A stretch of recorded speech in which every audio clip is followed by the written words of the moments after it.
ఎప్పుడు మా షికారులే చూస్తారా? మా విన్యాసాలు చూడరా? ఇప్పుడు చూడండి. నమస్తే అందరికి. ఇదైతే మేము ఫ్లోరిడా వెళ్ళినప్పుడు కీ వెస్ట్ లో చేసిన విన్యాసాలు అనమాట. అబ్బా భలే గాల్లో తేలుతున్నట్టుందని అనుకునే లోపు కాసేపు ఆగు నీటిలో మునిగినట్టు కూడా ఉంటుందని చెప్పి నీటిలో ముంచి పైకెత్తాడు. అంతా బానే ఉంది కానీ పైకి వెళ్ళిన వెంటనే నాకు ఒక డౌట్ వచ్చింది. ఏంటో దిక్కుమాల డౌట్లన్నీ ఇలాంటి టైంలోనే వస్తాయి మనకి. అంత పైకి అలా గాల్లోకి తీసుకెళ్ళినప్పుడు ఆ తాడు తెగి అది ఎటన్నా వెళ్ళిపోతే పారాషూట్ ఏం చేయాలంటారు? సరే ఓకే, పోనీ ఎగిరితే ఎగిరిపోయింది. ఆ తాడు తెగి నీటిలో పడిపోయి షార్క్ వచ్చి నమలేస్తే అప్పుడేం చేయాలి? ఈ లోపు వాళ్ళు వచ్చి మనల్ని కాపాడేస్తారంటారా? లేదంటే స్విమ్మింగ్ చేసుకుంటా ఆ బోట్ దగ్గరికి వచ్చారంటారా? స్విమ్మింగ్ వచ్చిన వాళ్ళు అయితే వచ్చేస్తారో, మరి రాలేని వాళ్ళ పరిస్థితి ఏంటి? నాలాంటి వాళ్ళ కోసం అనమాట.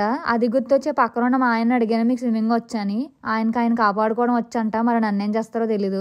రకరకాల క్వశ్చన్లు అనమాట బుర్రలో అంతానే.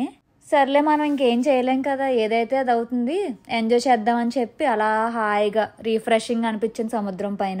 ఇంకా కాసేపు గాల్లో అలా తిప్పేసి ఇంకా కిందకి దింపాడు. దింపేటప్పుడు కూడా చాలా జాగ్రత్తగా దిగాలన్నమాట.